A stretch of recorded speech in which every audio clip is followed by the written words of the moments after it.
On passe maintenant à la pyramide, exercice 3. On a coupé ci-dessous une pyramide régulière à base carrée selon un plan parallèle à sa base. Parmi le losange et le carré qui suivent, vue face au plan de coupe, donc si tu as une vue de dessus, quelle figure correspond à la face obtenue appelée face? On déterminera les longueurs de ces côtés. Et bien là encore, on fait une passe à GeoGebra. Allez, on découpe cette fois une pyramide par un plan parallèle à sa base. On y va. Maintenant, on regarde l'obtient et sans surprise, eh bien, on a tout simplement une réduction de la base de la pyramide. Donc, on obtient à nouveau un carré dont on va calculer les dimensions juste après. C'est donc un carré qu'on obtient, donc cette figure-là, et maintenant on va déterminer la longueur du côté du carré. Donc ici on va prendre la longueur EF, et pour retrouver la longueur EF, je t'ai fait deux dessins. Premier dessin de la face SP1P2, ici, avant qu'elle soit découpée, et ensuite un dessin du triangle SP2 H1, tu vois, H1 c'est le centre de la base ici de la pyramide, donc le centre du carré. Voilà, et on va s'aider de ces deux dessins pour retrouver la longueur EF. Alors comment on va faire? Je t'explique grosso modo l'idée. On va appliquer le théorème de Thalès dans ce triangle-là et dans ce triangle-là. On obtiendra des égalités sur les deux configurations, et ensuite on va lier certaines égalités pour finalement retrouver la longueur EF. Voilà l'idée. Alors, on y va, on applique le théorème de Thalès dans la configuration ici SP1P2. Alors, on va commencer par dire que E est un point de la droite SP1. Donc la droite, je la note entre parenthèses. Et F est un point de la droite SP2.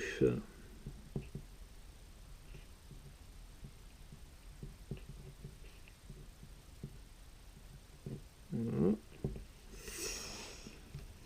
De plus, la condition pour appliquer le théorème de Thalès, il faut que EF soit parallèle à P1, P2. Ça tombe bien, c'est le cas puisque notre plan ici, il est parallèle à la base.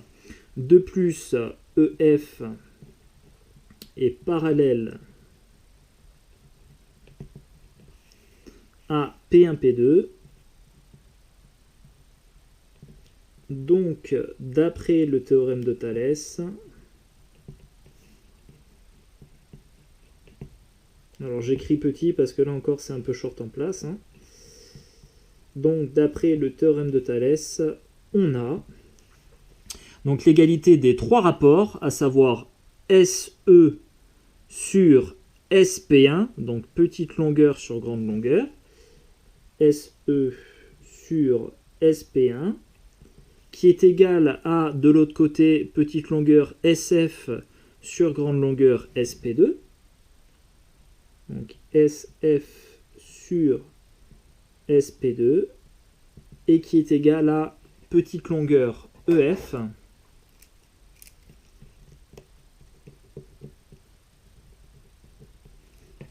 sur P1, P2.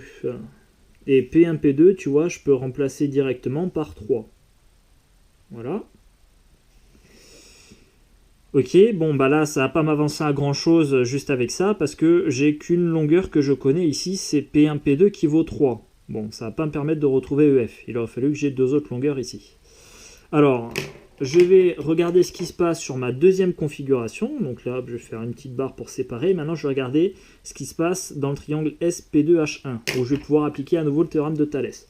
Alors on va dire F est un point de SP2,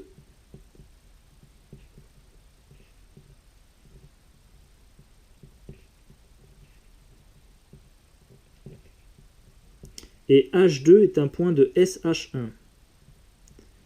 Et H2 est un point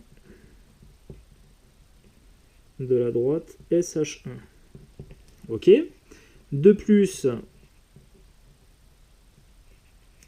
la droite FH2 est parallèle à P2H1. Donc là encore, ça c'est la condition initiale de l'hypothèse de l'énoncé, puisqu'on dit que le plan il est parallèle à la base. Donc FH2 est parallèle à la droite P2H1.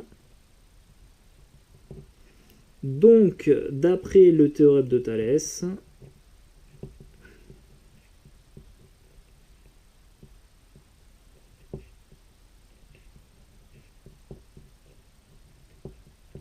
on a... Alors, on va avoir petite longueur SH2 sur grande longueur SH1.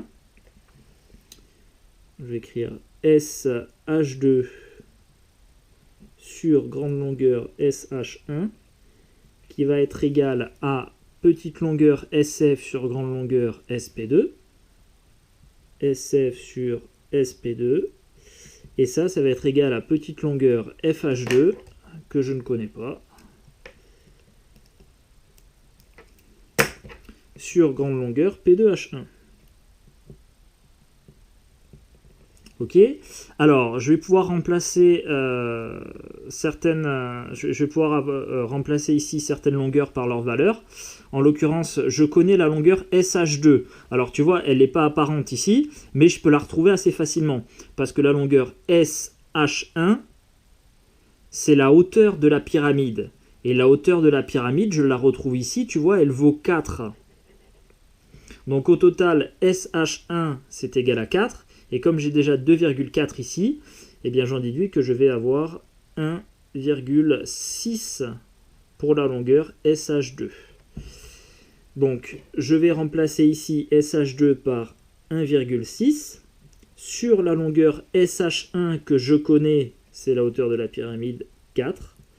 Voilà. Et ça, c'est égal à SF sur SP2. Et c'est aussi égal à FH2 sur P2H1.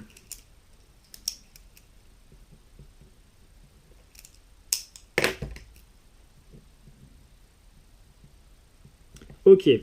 Bon, là encore, je ne vais pas pouvoir trouver grand-chose avec ces deux égalités-là, dans la mesure où je ne connais que deux valeurs. Bon.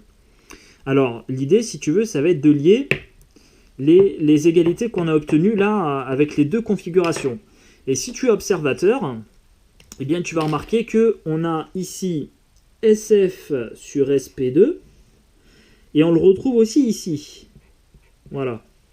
Bon, bah là on est content, parce que sur les premières égalités, là, on a en particulier celle-ci, SF sur SP2 qui est égal à EF, c'est la longueur que je cherche, divisée par 3. Et sur la deuxième configuration, j'ai à nouveau mon SF sur SP2 qui est égal à un rapport que je peux déterminer ici, 1,6 divisé par 4. Donc finalement, en liant ces deux rapports-là, hop, je vais faire une flèche ici, une flèche ici, et je vais avoir finalement la longueur EF divisée par 3,